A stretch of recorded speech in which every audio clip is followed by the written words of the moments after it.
The 30th session of the United Nations Climate Change Conference COP30 has opened in Belém, Brazil. The gathering represents a pivotal moment for global climate action with focus areas including adaptation, loss and damage, forest conservation and fossil fuel phase out. Ladies and gentlemen, welcome to SATV's International Affairs.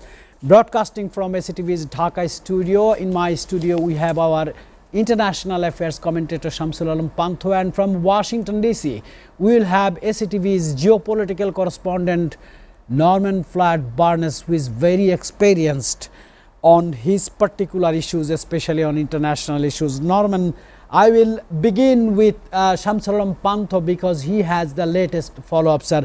What are the topics you want to put for today's discussion with Norman, sir?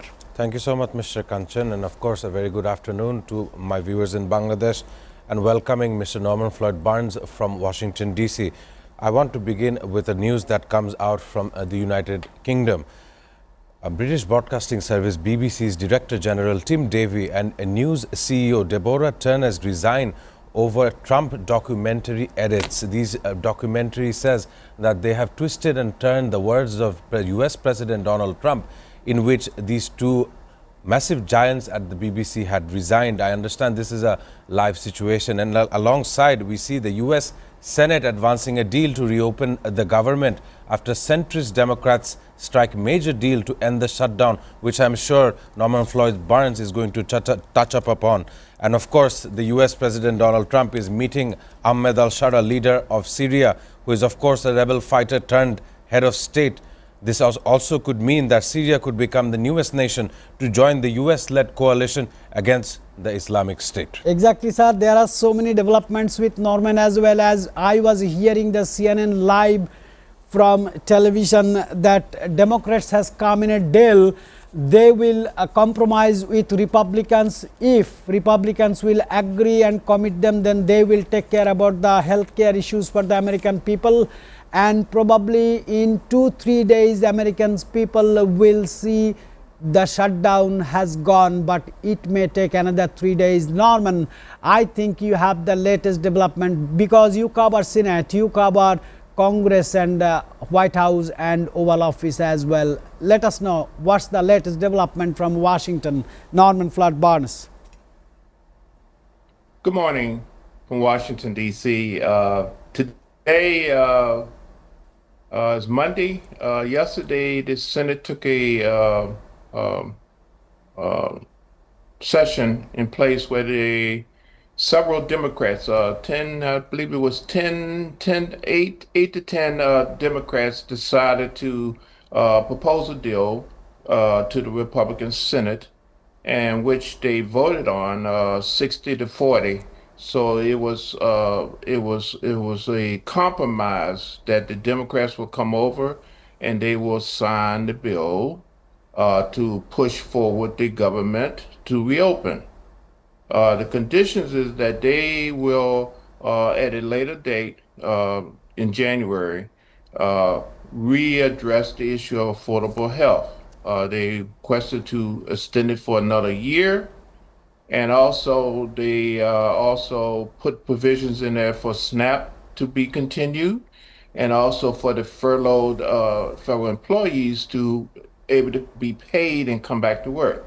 This is an important step because it allows us until now to January the 30th to have some type of resemblance of a normal government. This is a temporary delay. Temporary measure to basically get people to start communicating again. The Senate has approved this move. However, it must go to the House of Representatives, which is we may have a different response to that. And from there, if the House of Representatives approve it, it will go for the president's approval, and then the government will be back functioning again. So we're looking, this may take several days, may take several weeks, but it's a start. And right now, everybody here is very positive right now, even though the Democrats did not get what they want. they have an opportunity to start the conversation. Norman, damage, disruption, and dispute is visible to the American people, and millions of foreign tourists right now traveling to USA. US Airlines cancelled thousands of flights amid government shutdown. Let me tell you the summary. In the Federal Aviation Administration, FAA directive tied to the US federal government shutdown, airlines cancelled around 3,300, this is the record, flights in one day as shortages of air traffic controllers and other staffing issues ramp up. I want to do the first question to our international affairs commentator Shamsul Alam Pantho, who was studying a lot on this disruption and dispute and also damage. Sir, what does this travel disruption tell us about the broader impact of the federal shutdown beyond just politics? Thank you so much for the question. From what I understand, today should be around the 40-day mark, marking the longest shutdown in US history. Every single hour that the US administration delays this, or the Democrats does not support the Republican side to release all these funding, we understand that a huge economic burden is set to take place in the United States of America. From my time there, I understood that various TSA agents were unpaid, and they were in general demoralized, as far as my understanding. And the US is now understanding the effects after more than 40 days of this shutdown. And not only so, we see that economics are at some kind of leverage right now. The economics are being impacted to a certain degree, which Americans are now planning to reinstate after this shutdown can be once again the government can be reopened. But let's see how long it takes. According to various media outlets, they say that early this week, it has only started on Monday. So maybe tomorrow, day after, we will understand whether or not there was a common consensus between the two sides. Exactly, sir. Let me get some measures of the effect on this issue. Norman, how might the cancellations affect US economic activity, especially tourism, business travel, freight, and in holiday to go to meet the relatives, friends, families in the short and medium term, because aviation business has faced a huge disruption, Mr. Norman? Yes, as we speak, these disruptions was profound. This weekend we have, for example, yesterday, we had over 10,000 flights canceled. That is a number that will increase as long as the government remains shut down, not functional. It's ironic that the House of Representatives, most of them are at home, are unable right now, trying to figure out a way to get back to the Washington, D.C., the Congress, for the voting and the review of this bill. So this is having an effect on our operations, the government. People are traveling. This is the time of year that people are scheduling trips to go home for the holidays. We have Christmas coming up and everything else. And even though we had this announcement today, it will take several days to get things back in place. Because remember, people are working overtime. They're tired. They haven't been paid. Yes, pay has been promised now today, but people are out and people are working. So it's going to be a task getting the people back to work and getting systems back up schedule. Because once the schedule is disrupted, it takes some time. So we're looking at another week or so of travel interruptions and confusion as we work through this bill in the Senate. And hopefully the House members can get back to Washington in light of these cancellations. So we had 10,000 yesterday. Friday we had 1,500. Saturday was the same amount, but Sunday we had 10,000. So Monday today, we're looking at more cancellations because this is the business time of the day. You know, Monday is a busy day in the United States, and people are trying to get back from home to work. So we have some work to do. All right, Norman, let us talk about the essential management of such a government, world's most superpower country, most rich country, and most militarily developed country. I want to do a question on five essential issues: essential services sector, essential services workforce, essential services continuity, essential services infrastructure, and essential services act. Question goes to Shamsul Pantho, very smart international affairs commentator from Bangladesh, first time ever. Sir, could this crisis force a structural rethink of the how US manages essential services during budget impasses and the coalition between Democrats and Republicans? Thank you for passing me the question. From what I understand, I want the viewers to understand this, that the US economy is set to lose 7 to 14 billion dollars US dollars of economic output losses depending on the duration. So I was saying previously how every hour is crucial to reopening the government, and not only so, almost 700,000 federal workers are affected, with many of them being furloughed and removed from their job positions. In a clear statement that the administration in United States is trying to make sure that government worker bank is reduced and shortened. I'm not sure if it will impact efficiencies for US government. From what I know, that the economic effect would be towards the Q4. They're set to lose almost 2% of the economy if they do not reopen this very soon. By the end of Q4, they are set to lose 2% of GDP, which is quite so important for it has important implications worldwide. So once again, we must understand where the Democrats and Republicans stand. They should see their differences in the face of the need of the people. Sir, Washington Post has expressed their comments in favor of this situation. They has written, this dramatizes how domestic political gridlock in the US can ripple globally, raising awareness of systematic vulnerabilities in air travel infrastructure. On the other side, New York Times opposes. They says the situation may pressure Congress to resolve the shutdown quickly, thus restoring stability and reinforcing the value of fiscal responsibility. What are you are talking about? I want to go to Washington once again, and the question is, what kind of contingency planning should airlines and regulators have had, and did they fail totally?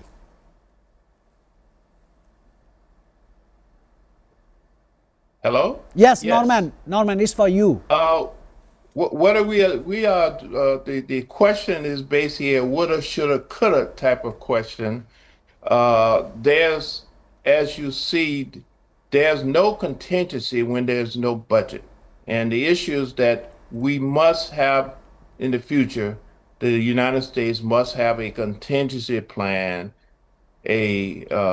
for emergency funding for situations like this. As we see now, the United States is basically a zero-based budget type of operation. Basically, you set a budget, you spend everything on the budget, and you move to the next one. There's no contingencies in place for these type of situations that goes on. Yes, there's emergency funds, but as you saw, the contingency funds that set aside, the federal court ruled that we could not use it for the SNAP program. So we have another situation where some of the states has already issued SNAP benefits. The Supreme Court has ruled that they are not authorized to do that, and they must retract that. So I don't know how we get back the benefits that's already been distributed out. So the budget, the United States budget is based on Congress approval every year. If there's don't have approval, we do not have a budget. So that's something we may have to look at the Constitution and figure out a way of doing it, because I do not see this problem being resolved. We basically will come up again as long as we have Republicans, Democrats, Independents, and we have people in Congress with different views. We're always going to have this type of conflict. Very well structured picture, but I want to relate this international travel market with Bangladesh, and I want to do this question to our international affairs commentator Shamsul Alam Panto sir. For international travel markets including Bangladesh or South Asia, what spill on effects might we expect from this US airline disruption, because it is a communication system? Well, of course, the greatest nation on earth, as they claim it, would be United States of America, and having an airline issue over there could send ripple effects throughout various continents. If you look at South Asia, you were asking me about the travel markets. It's a bustling market over here, but one of the things, as I understand, as a direct consequence of this shutdown would be the Louisville UPS plane crash that claimed 12 lives. Whether it was negligency of the air traffic control or whether this was something else, we still do not know. However, people are very quick to understand that TSA, including the FAA, those who are in charge of handling these airports, are of course overworked, tired, they are not getting paid. And these are all issues that will lead to a complete economic disaster for the United States of America. Exactly, sir. On the other side, Wall Street Journal has described the situation against on this situation. They have written, some may argue this is an overreaction. Flights are being cancelled, but major catastrophes, especially large-scale safety failures, haven't yet happened, so the panic may be premature. And ABC News has given an editorial. They have said, emphasizing US air travel disruption may overshadow other global crises and are more directly affecting human lives and deserve more attention. But ladies and gentlemen, we have to shift our focus to Russia, Ukraine, because massive drone or missile attacks damages Ukraine's energy infrastructure. I just want to share with you some story summary. That is, Ukraine says its power generating capacity has been reduced to zero, ZERO, in some regions after large-scale drone and missile strikes by Russian Air Force. Additionally, Ukrainian drone attacks have disrupted power and heating in Russian border cities such as Belgorod and Voronezh. I want to start from Norman, who is in Washington right now. Sir, how significant are attacks on civilian infrastructure, likely the energy factory, energy industry, energy sector, in the context of war, and what legal or ethical issues do they raise? Mr. Norman Floyd Barnes from Washington. Yes, as we approach, actually we addressed this yesterday in our conversation, but the mere fact is that war is hell. Everything, when you say you're at war, there's no white gloves, there's no sections, there's no this and that. Everything is accountable for it. Unfortunately, in most wars like this one, the people, the community, the infrastructure suffers. Militarily is very limited. Soldiers come and go.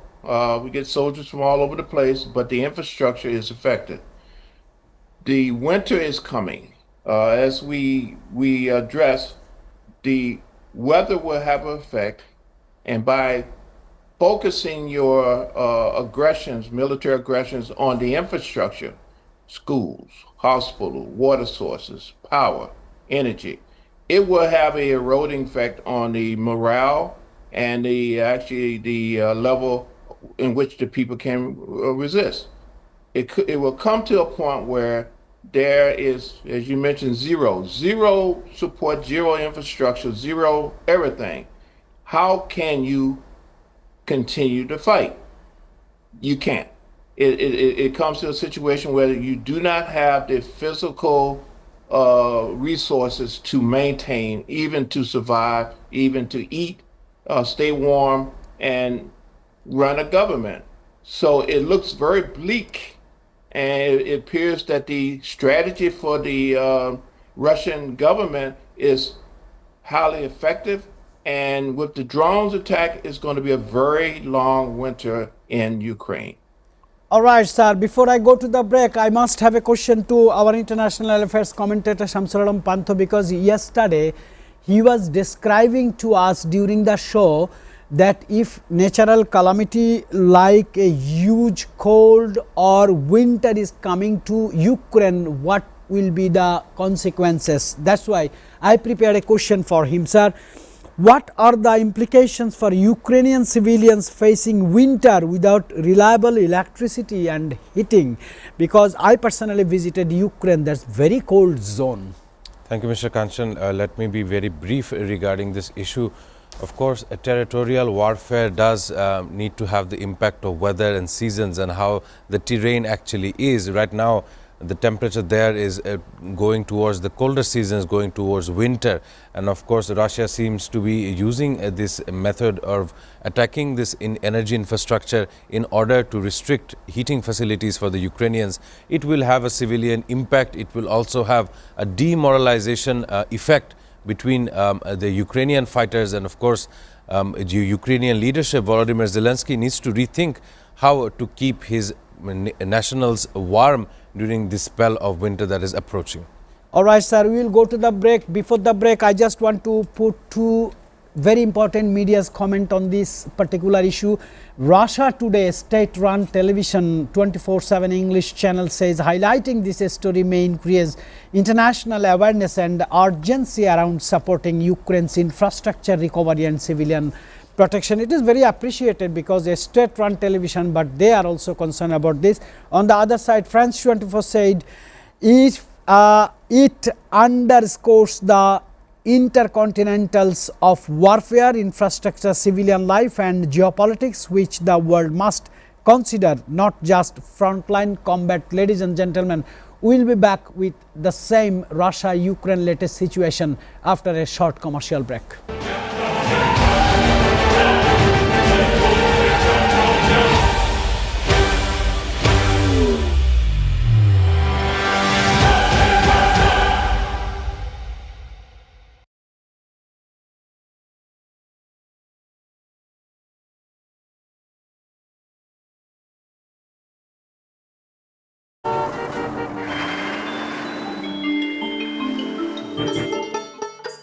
সারা দেশে লাখো মানুষের কঠোর কর্মতৎপরতা ও নিষ্ঠায় SA পরিবহন parcel and courier service এখন 16 কোটি মানুষের হাতের নাগালে।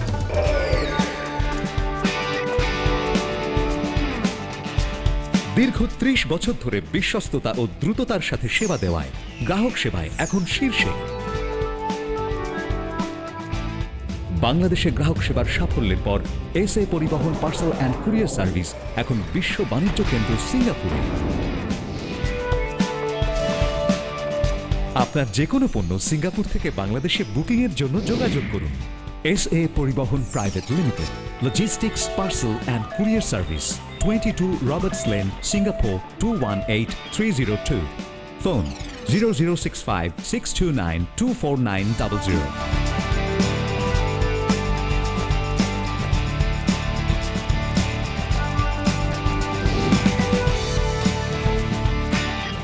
বাংলাদেশ থেকে সিঙ্গাপুরে পণ্য বুকিং এর জন্য যোগাযোগ করুন ঢাকা সহ দেশের যে কোনো 80টি শাখা কেন্দ্রে।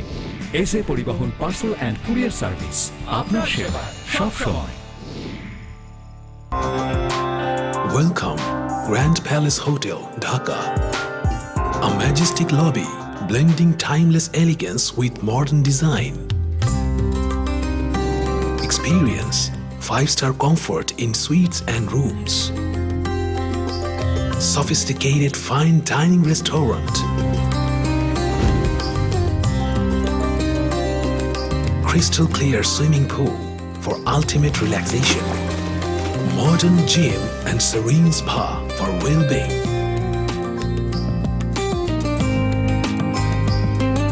Perfect venue for corporate events, weddings and parties.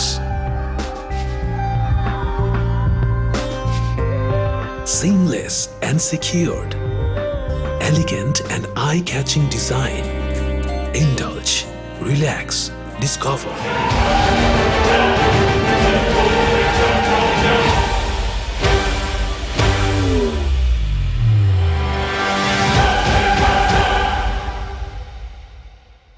Welcome, ladies and gentlemen. As we are talking about the Russia-Ukraine latest developments, Turkish state-run television media describe the situation. Some might argue that focusing on infrastructure damage dramatizes a military tactic rather than exploring underlying political situation, missing root causes. They mean root causes into ceasefire. On the other side, Arab News has given a wonderful article. They have written, there is a risk of narrative becomes one of the victimization without equally discussing a strategic responsibility or long-term accountability on both sides, I mean Russia and Ukraine.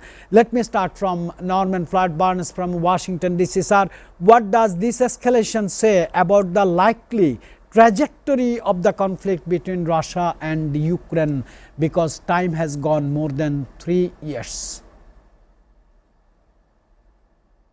Yes, this escalation is a sign that Russia has a long-term plan. They basically, some people call this the silent war. Basically, they would basically sit, wait, and let the weather prevail. They have basically decapitated the infrastructure of Ukraine. Natural resources are not available. The weather is coming in, and their situation is basically, we have the ability to sit on the fence and wait and watch you self-destruct.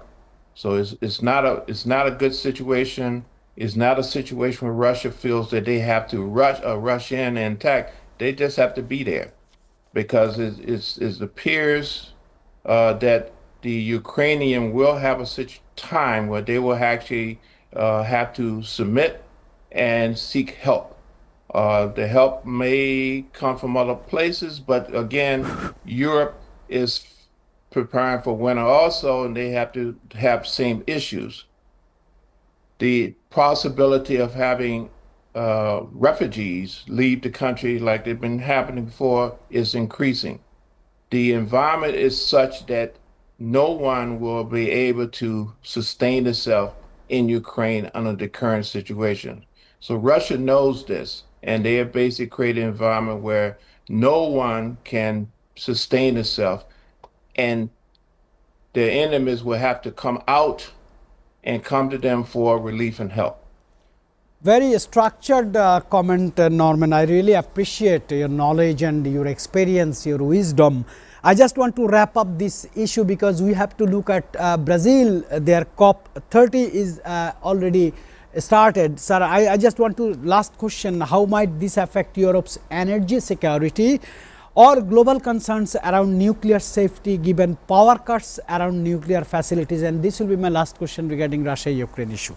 Since this is the last question regarding this issue, I want our viewers to know that Russia's Foreign Minister Sergei Lavrov emerged from seclusion to say he is ready to meet U.S. Secretary of State Marco Rubio. This comes as a failed meeting between Trump and Putin was set to be held in Hungary, but that did not happen.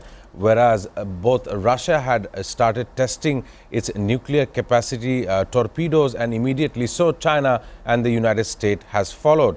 As per your question, we understand that the power and heating distribution zones Voronezh and Belgorod, the large Russian cities, are near the Ukrainian border. So I want to say that these places have been attacked by the Russian side, and it is making a situation where Ukraine it could not be sustainable for the next 4 months. We know that the winter season will run up until February to March in that distinctive region. What I understand is Vladimir Putin has something up his sleeve, and definitely it is shown in his way of attacking these energy power plants.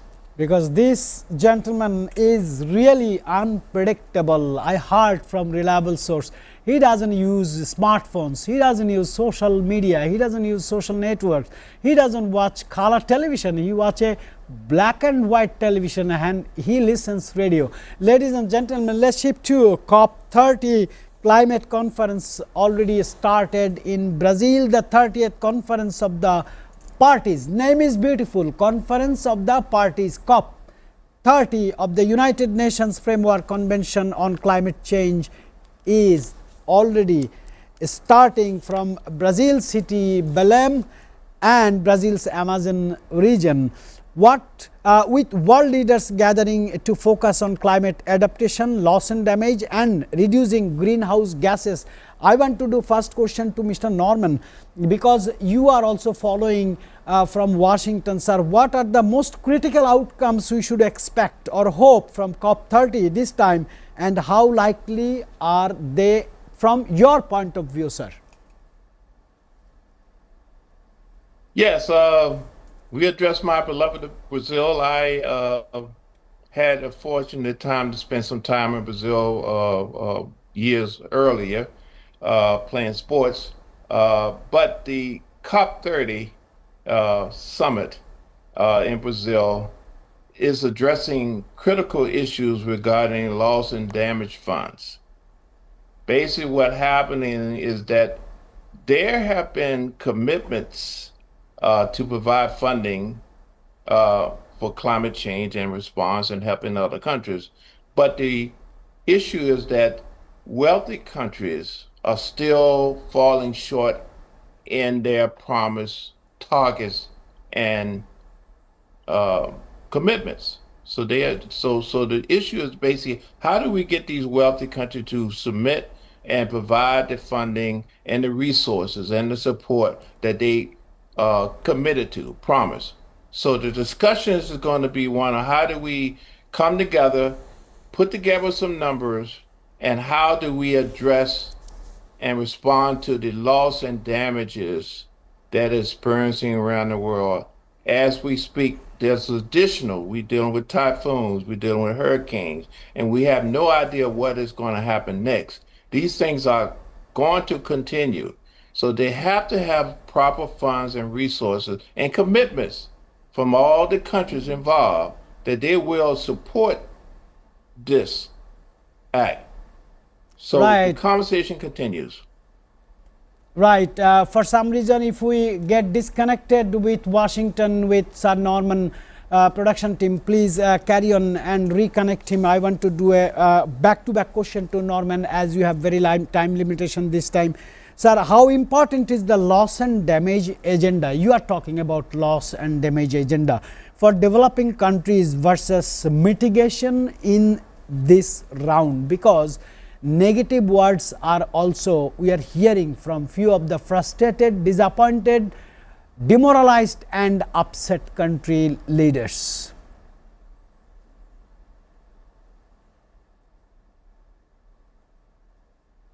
Sir Norman. Hello? Yes, Norman, yes. sir. Yes. Yes, so there's concerns. Their biggest concerns is that the wealthy countries are falling short in their promised targets and commitments. So we have issues with the fund being available, but there again we're running shortages. They don't have the resources, don't have the money, they don't have the commitment from everybody that they are going to do what they say they're going to do. So the conference is hopefully is to solidify, keep people back on track again, because additional things are happening and they're needed. All right, Norman, production team will reconnect you. I have a huge deal with our international affairs commentator Shamsul Alam Pantho, because he is very concerned and he is very high voice on Bangladesh's interest, because it is a survival question. Sir, how does the choice of Brazil Amazon area as host reflect geopolitical or climate messaging? And I want to get your take on Bangladesh's position. Of course, thanks for the question. This time around, let me go back to COP29. It was held in Baku. So the roadmap from Baku to Belém is being discussed in this meeting, which is going to be held until the 21st of November. But it has a symbolic meaning, which is and a practical importance. The forests there are a major carbon sink and a biodiversity hotspot. So, of course, using this location brings importance to the fact that entire global world is being affected by the changes of climate. And not only so, one of the biggest discussion points of this get together of nations would be to understand the 1.5 degrees Celsius change in global warming. We understand the more warm the world becomes, the heat produced is going to be immense. People are going to be suffering heat strokes. Let me give all our viewers an example. We did not used to hear people suffering heat strokes in a nation like the United Kingdom. We did not hear those 10, 20 years ago. But as of recent, we hear that in the United Kingdom, there are people who are suffering from heat stroke. So this is definitely a change in the climate that we see. And of course, relating back to Bangladesh, this year we have been spared. But the same cannot be said of our past. We've had a deadly cyclone in 1988 that has wreaked havoc in our nation. We know that the leaders back then had to go in almost waste level waters to deliver a food grain. So our country was battered even in the past, and even recently we know Cyclone Sidr had a lot of effect towards Bangladesh. And of course we have to give some kind of credit to nature's diversity. We see the mangroves of Sundarban rainforest, which is of course important in stopping these cyclones that approach us. But this year around, it wasn't Bangladesh, it was the Philippines and Vietnam, and also in the Caribbean, that have been the most affected regions in the world as a direct result of cyclones, which we can of course test and analyze and understand in the coming days. Let me be very honest. According to the television production content rating views, this is called a PTL statement, practically right, technically right, and logically right. I am so much impressed on our international affairs commentator. He has gone a deep study on this particular, but I might do a question. Sir, what might be the implications for Bangladesh and other climate vulnerable countries from this conference? Should they be united to get their fund disbursed from the rich countries? Thank you so much for this important question. Of course, Bangladesh is a nation which is the seventh most populous region on this planet. And given the human density, it is many people in just 1 kilometer of space. But I want to come back to the question that you have asked me. You see, it's not just climate change that affects us as a nation. If you look at ecology, we have a water salination problem. Millions, 200 million people population of this country, and we still cannot say whether drinking water or safe drinking water is assured amongst all the communities and the 64 districts that we have in this nation. That is just one of those issues. And then we have every year during the monsoon season, we see soil erosion happening in the coastal areas, which of course endangers the livelihoods of common Bengalis who are trying to live out their lives in those areas. But of course, as I was saying earlier, we must understand the implications of climate change in a nation like Bangladesh. We must understand how to share ecological data amongst our neighborhood, and of course the melting of the Himalayas every year. These melted glaciers are coming down through the Ganges into Bangladesh. As we know, Bangladesh is one of those river delta areas of the planet. So once again, I just want to emphasize that bigger nations are bigger than us definitely have some kind of role towards helping us succumb from getting back from these disasters of nature. Sir, I'll come back to you with my last question, but debate already is very visible in the among the world leaders joining in Belém in Brazil near Amazon areas. Some leaders are saying COP30 provides a global platform to voice concerns of vulnerable countries and push for a stronger climate finance and action.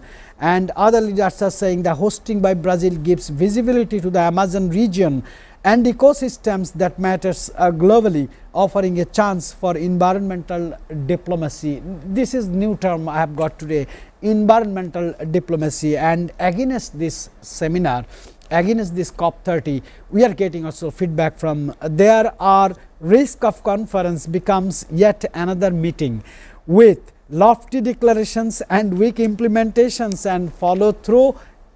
Critics will say that despite decades of conferences, already 30, this is 38, before that 29 conferences took place, greenhouse gas emissions and climate impacts continue to rise, thus questioning the efficiency of such events. Question already raised. My last question to our international affairs commentator Shamsul Alam Pantu sir, how credible are COP commitments historically, and how can the conference avoid just being talk, meet, eat, dinner? Well, of course, every year this meeting is taking place just to shine light amongst the changes of climate change. But from what I understand, commitments from every other nation seems to be faltering because they do not see static developments in this regard. You know, one of the things that I want to point out is innovation could be the key to solving global climate change. We have to move away from crude oil and to think about renewable energy at any cost. I'm pretty sure that it's not just Bangladesh that is affected, it is every single human being on this planet. We often have the discussion where are we leaving a nice world, a world that is livable for our children and the coming generations? Will we see a lack of oxygen amongst those people? And of course, one thing I must mention to all my viewers in Bangladesh, Bangladesh is one of those countries that has the highest density of lead poisoning amongst the young children and amongst the adults in places of industrial work. So this is just one of those other consequences of infrastructure development and its effect on the fertile soils of Bangladesh. Very powerful words you have used in favor of the Bangladeshi future and for the next generations. Ladies and gentlemen, I have a very disturbing news in my hand. Israeli satellites, not Israeli defense forces, attacked Palestinians and also journalists in West Bank olive harvest incident. I will give you update after a short commercial break.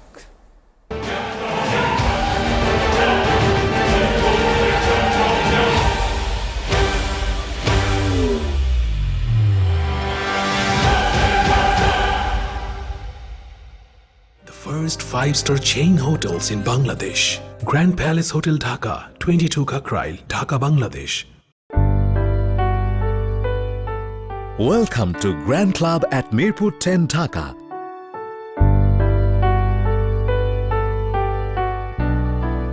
Elegant spa and wellness facility for ladies and gents.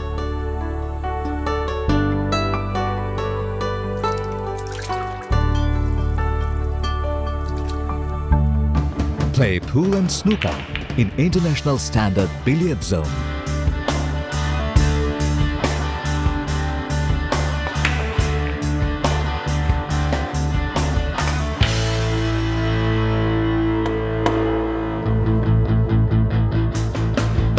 World-class gym facility with exclusive equipment for man and woman. A restaurant of delicious local and international cuisine.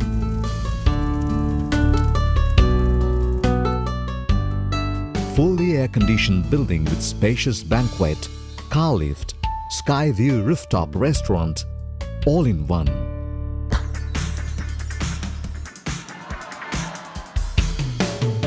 Grand Club Limited, Mirpur 10, Dhaka. কি এমন জিনিস যেটা সব লোকে খায়, ছোটরা খেলে পরে কেঁদে মায়ের কাছে যায়, বৃদ্ধ লোক খেলে পরে মাথায় দেয় হাত, যুবক যুবতীরা খেলে পরে এদিক ওদিক তাকায়? ছেড়ে দে শয়তান, ছেড়ে দে, দেহ পেলে আমার মন পাবি না, ছেড়ে দে। কোন ফলের বীজ নেই বলো দেখি দাদা, বলতে না পারলে হবে তুমি গাধা। মন্দিরা চক্রবর্তী কার সাথে প্রেম করছে? আমি এখন মা হতে চলেছে। চিনেছি তোমারে আকারে প্রকারে, দিনের আলো রাতের আধারে। কোন বাসায় শুধু দুজন থাকে, দরজা জানালা ছাদ কিছুই থাকে না? পা।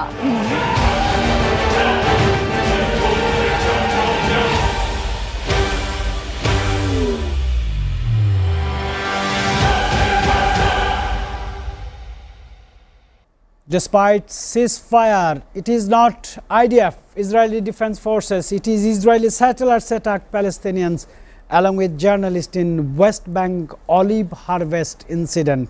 Ladies and gentlemen, let me give you the story summary. In the occupied West Bank near the village of Veita, Israeli settlers reportedly attacked Palestinian villagers, activists and also journalists who were harvesting olives, the olive oil we use. A journalist and security advisor from Reuters were among the injured. We are sorry. We want to discuss about this deeply because we are in the same profession, and Norman also has joined. Norman, as you heard, Israeli settlers attacked Palestinians and journalists in West Bank olive harvest incident. Reuters journalist has been attacked. What is your comment? Because your president is operating the ceasefire between Israel and Hamas.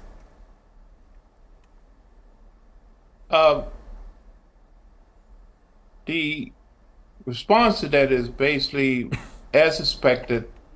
As this confrontation goes on, the ceasefires are going to be compromised, the drones attacks. Israel still has a plan, a universal plan to basically take over the area. So I'm not surprised as Hamas is still embedded. Israel is still promising a total takeover of the area. The conversation about annexation. So what you're going to see is continued conflict, similar to what we're dealing with in Ukraine. The war is going to continue until there's a final sit down and a resolution at the table. The conflict will not be resolved in the field. It will have to be resolved when the parties come together and decide about how we're going to proceed in the future. So these types of incidents is going to continue and may increase until we have a time when everybody can sit down and resolve their issues. Let me compliment with you. Amplifying this incident shows how everyday life harvesting olives becomes a site of conflict, bringing attention to the human dimension. It also highlights the role of journalists in conflict zones and the risk they face, which is crucial for press freedom awareness. I want to do a counter question to our international affairs commentator Shamsul Alam Panto sir. What is the significance of this incident in broader Israeli-Palestinian conflict dynamics, because ceasefire has been forced, not signed? Thank you so much for the question. Ladies and gentlemen, I want to give some of the targeted details from early October to early November in 2025. The Al-Baida Organization for the Defense of the Rights of Bedouins and Targeted Villages documented approximately 390 attacks against Palestinians in the West Bank. They include 224 direct attacks on farmers during the olive harvest. And of course, the attacks were concentrated in the governorates of Jerusalem, Salfit, Hebron, Nablus and Ramallah. So these violations, of course, show how the common Israeli folk think that they are blessed with this land. They think they are the chosen ones. I know one for a fact that there shall be an end one day. Israel will stop all of these attacks, if you would call it, attacks towards not only Palestinians but journalists. It will stop when they have wiped out the last Palestinian soul on this earth. So that is when this will stop. That is my observation. But if you look at the diplomacy between what I call a fragile ceasefire, we understand that Israel confirmed it has received the remains of a soldier whose name is Hadar Golden, who was killed in the 2014 Gaza war, which marks a milestone in respective hostage or body return process. But not only so, we see the son-in-law of US President Donald Trump, Jared Kushner, arriving in Israel yesterday to discuss with Benjamin Netanyahu on the plans of reconstruction. Can I ask you a little question? In what position, what designation he is representing, he is working on this? He doesn't have any government position. Would you please explain to our viewers? Well, during the break, we were discussing this very thoroughly. We know Secretary of State Marco Rubio, he has a name and he has a title. But I'm not sure what title Mr. Jared Kushner is holding, other than the fact that he is the son-in-law of US President Donald Trump. But his entire meeting would be to understand the reconstruction plans for Gaza. Earlier on, Donald Trump said that it would turn Gaza into a beachfront. These comments have made sure that Palestinians are not allowed their right to determination. All right, sir, I want to ask this question to Norman because he is very aware and he is very known with the federal government system without any government title, how Jared Kushner is doing meeting with Benjamin Netanyahu. Is he the special envoy of the US President Donald Trump rather than he is the son-in-law? If you look at this situation, you'll see a non-government person of power and influence and impact, meaning he represents the president. The president, before he became president, was a developer. So what you see in his future aspirations of being put in place, Jared, by not being a public official, can do things that public officials cannot do. Make deals, they can have conversations and plans for the outside of the government action.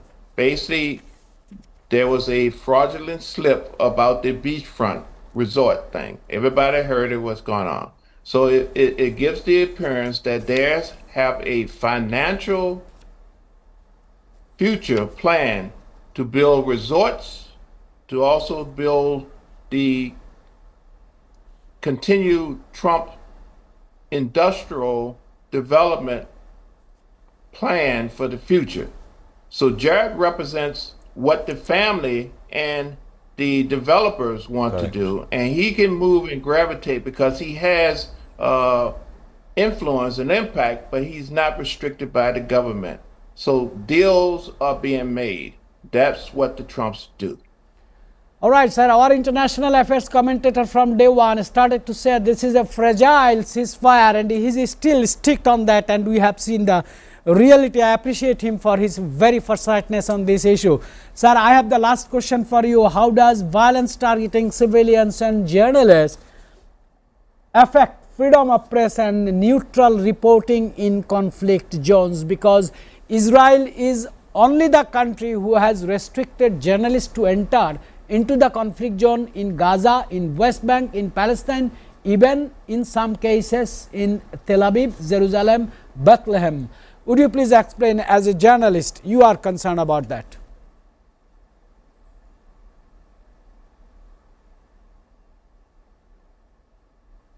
Norman? Yes. Yes, go ahead. Yes. It's very concerning that journalism is being restricted. Anytime there's a red flag, anytime you have a situation where you do not want the outside world to see, it shows that there is something else going on. There are criminal activities, there's humanity issues going on, there's things that, in this case, Israel do not want the public to see. Why? Because it will also have an influence on how they are perceived in the rest of the world, and it forces forces countries like the United States, they have to make a decision. Are you going to support this thing or you're not? So by having journalists restricted, it gives them the impression and the security that they can continue what they're doing and the world won't see. We're not going to be involved in it. But the problem is that has a backfire effect on it. By you trying to conceal, you reveal that there's a real problem, more problem, and that requires journalists to basically dig deeper. There's always going to be a story. So either you provide the story or a story will be created. So stories are made from stories not revealed. So it's best for me is to have an open door situation, let people know what's going on, work with the journalists, whatever. By not doing that, you create suspicions, which is itself a news issue, and it will be exposed, but most likely it's not going to be in your favor. So I'm not understanding why they adopted this policy of no press, but it has not been something that has worked throughout the centuries and throughout the world. All right, Norman Flood Barnes, to be very honest, I found very few people who gathered information, convert into knowledge and convert into wisdom. You are one of them, very senior person. I really appreciate your professionalism. I wish you a very good day. I am in the last minute, but I want to do a question, sir. Do you still stick on your comment you gave 1 month before that this is a fragile ceasefire, it will not sustain? With 150 Hamas fighters still inside the tunnels inside Gaza, it is quite so secret, I still am of the belief that this ceasefire is going to be and remain very fragile. All right, thank you everyone. Thank you our beloved and respected audience to watch and support this program.